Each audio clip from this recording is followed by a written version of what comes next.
September 26, 2021. Episode 18, Ransom Money. 7th of Elisia's. Weather forecast, it is hot, the birds are chirping. A phylactery. Kyrax had called the gem she destroyed a phylactery, before reducing it to dust, with a single divine strike that left the room drenched in white. Polished stone shattered in a small explosion of magic, far different from any spell I had ever seen. And what was left? Just a billow of dust, followed by an overwhelming silence as we all stood together catching our breath, disoriented from the events that had just transpired. Kyrax stood amongst the cloud, her sword arm down, as well as her sights. A frown embedded onto her face as her head shifted up. Her eyes were red with tears, and I followed her gaze. She looked to where the skeletal beast had once been, but it was no more. There was only mere crumbles of bone, discarded over a mound of treasure. The significance of this deed still weighing over all of us, as we took a moment to calm frayed nerves, before going over the nightmare we had just stumbled into. The definition of a phylactery as I have come to understand it, an object or relic used specifically to store the life force of a lich. A lich. A sort of being I never imagined having the displeasure of seeing, let alone facing in combat. They are undead. Normally in the form of powerful spellcasters that have pursued the path to lichdom purposely, so as to achieve immortality. They are known to be intelligent and powerful, incredibly hard to fell.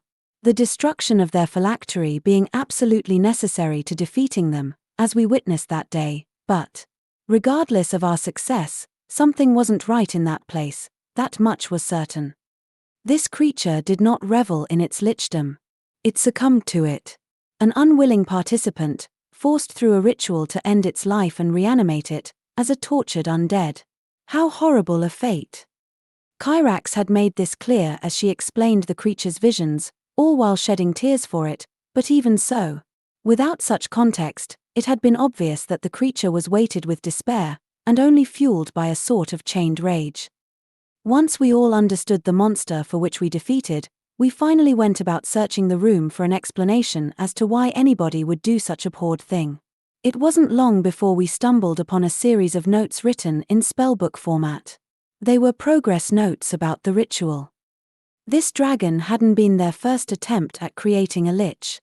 The notes revealed many unsuccessful attempts on kobolds, and younger dragons alike.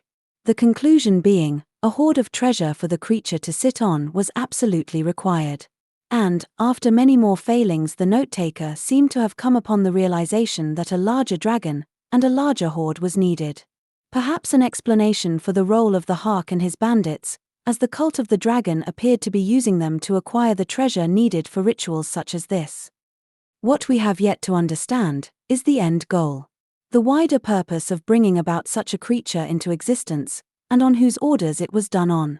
I have my thoughts, but even so, they are just theories.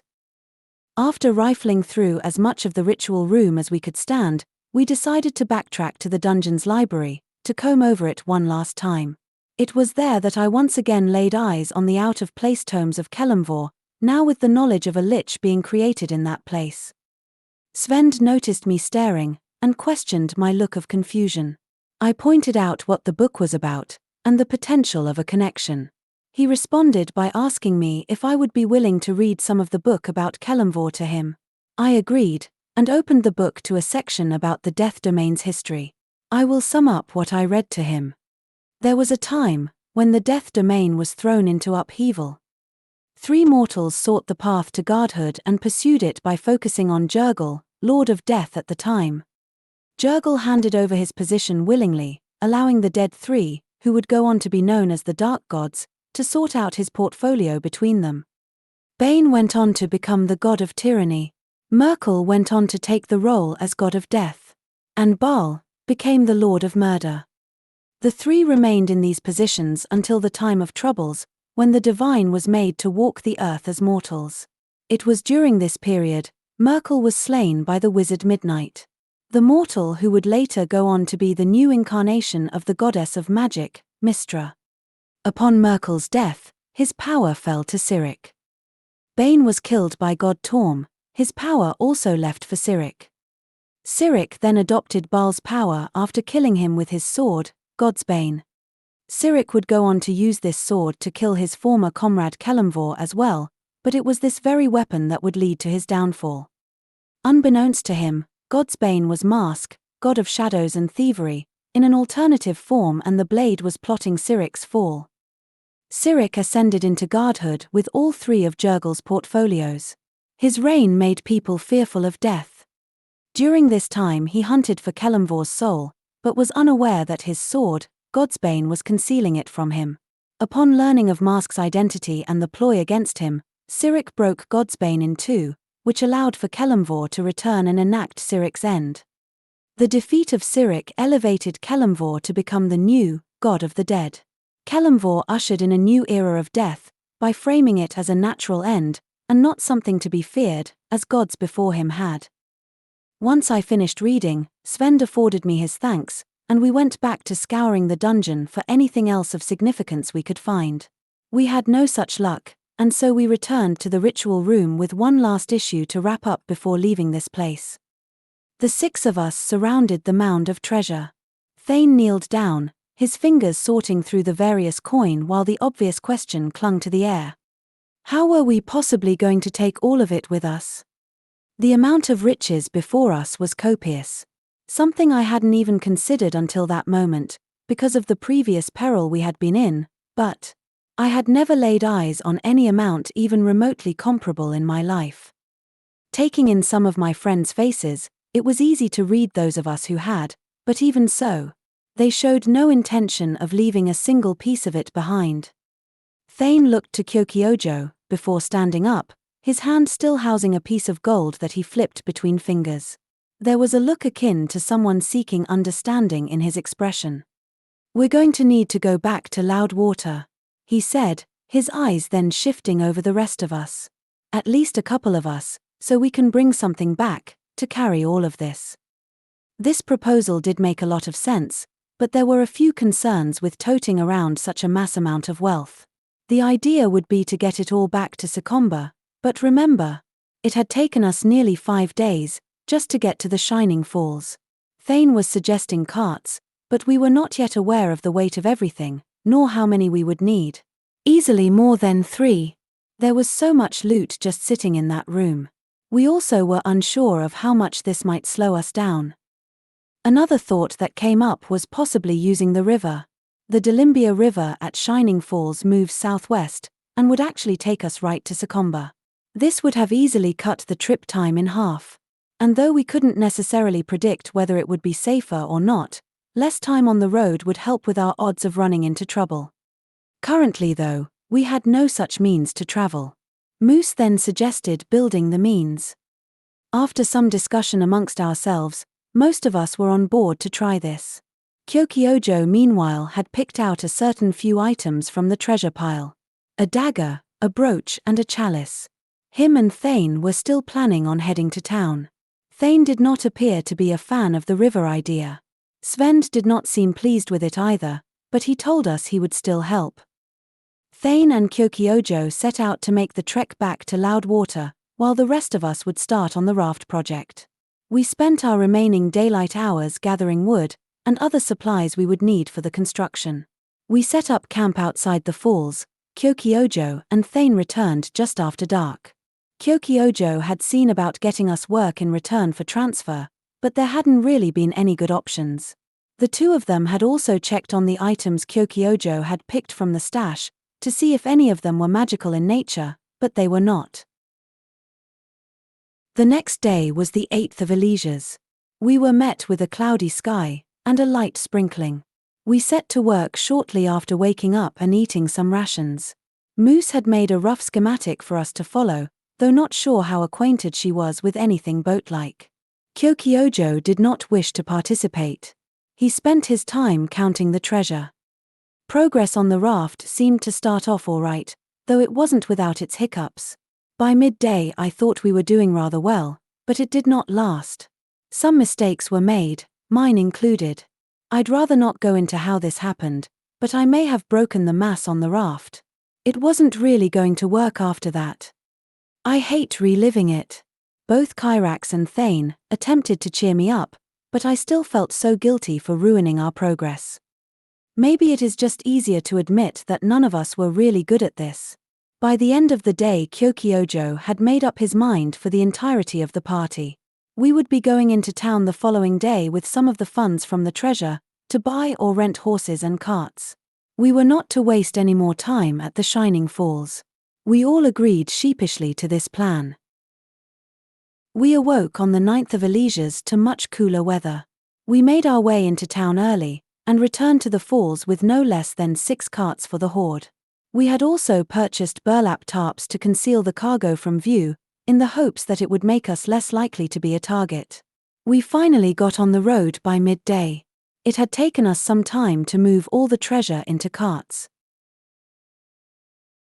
The 10th and 11th of Elysias had been pretty uneventful, other than the weather. It was storming, which may have worked in our favor, as it discouraged other travelers. We spent both days on the road until nightfall. By the 12th of Elysias the weather had finally cleared up, just as we reached Zelbros.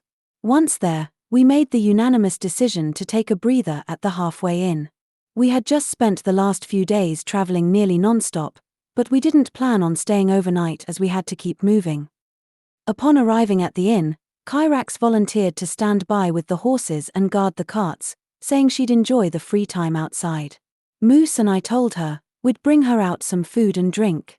Kyokyojo informed us he'd be stepping away for a while. He made mention of meeting a contact before leaving.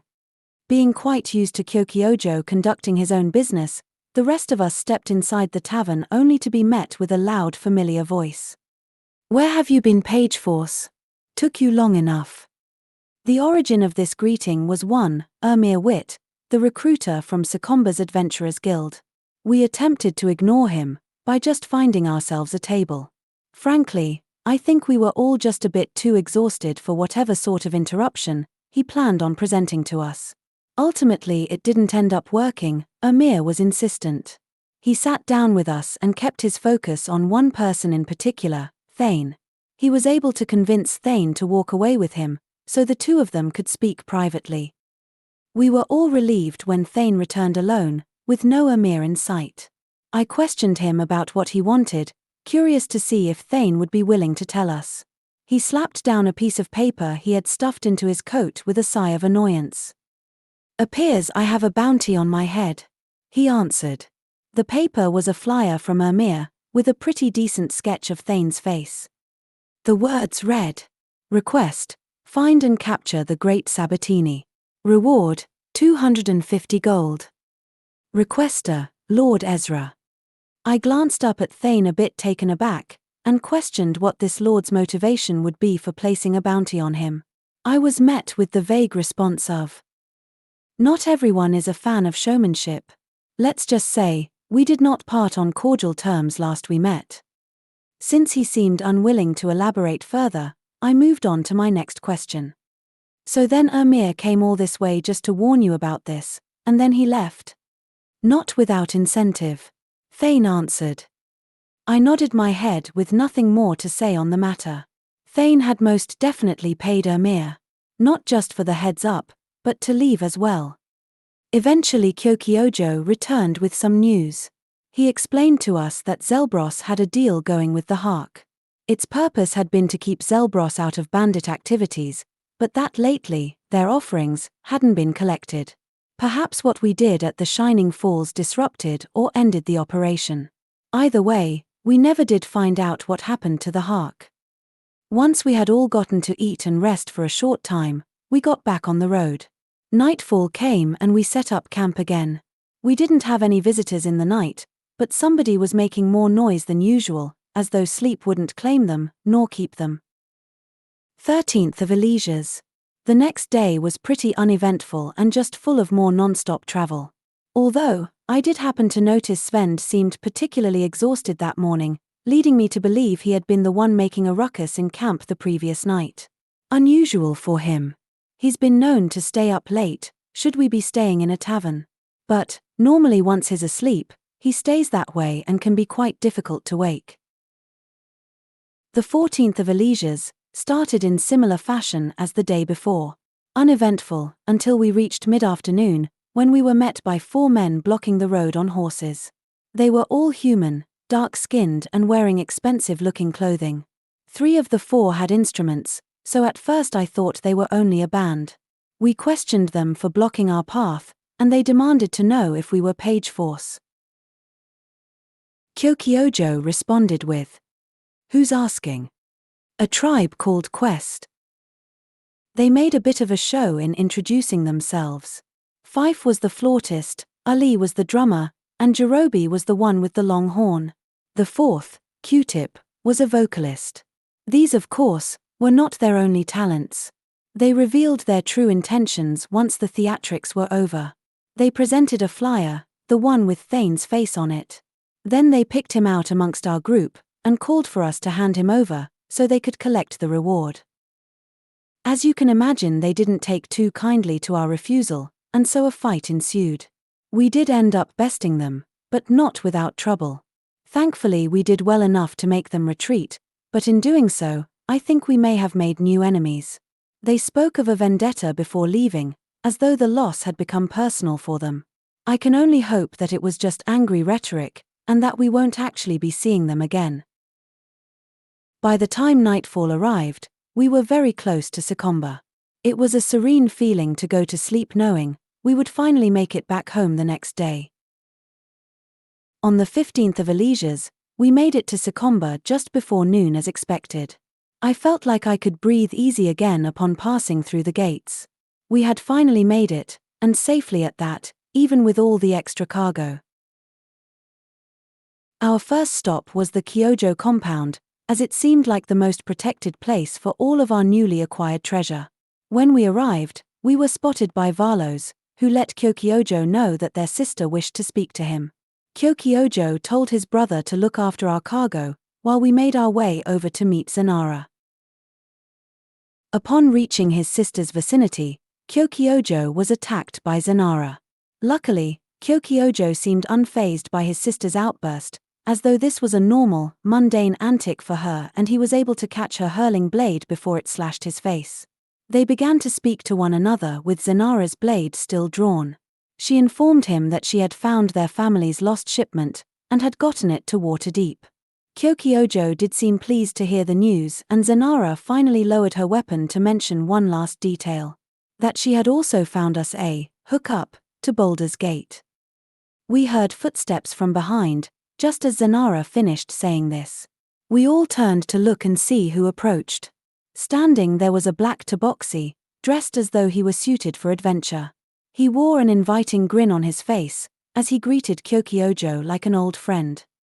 To my surprise, Kyokyojo returned the greeting with excitement. Mystery buttons. End of chapter. Notes that Siluca doesn't or wouldn't know. The treasure consisted of 500 platinum, 15,000 gold, 50,000 silver, a dagger, a brooch, a chalice, a piece of obsidian. Svend was the one who had a fitful sleep going into the 13th of Elysias. He had a dream where he was fighting off a wave of enemies, effortlessly cutting them down, but they just kept coming. He was growing exhausted, as it felt like an eternity of fighting. Finally, one of the enemies was able to catch Svend's blade and pull it away from him. With his weapon gone, Svend resorted to using his fists, but it wasn't enough. With realization, Svend's hand moved up towards his shoulder to pull the sword from his back free from its thread, before waking up.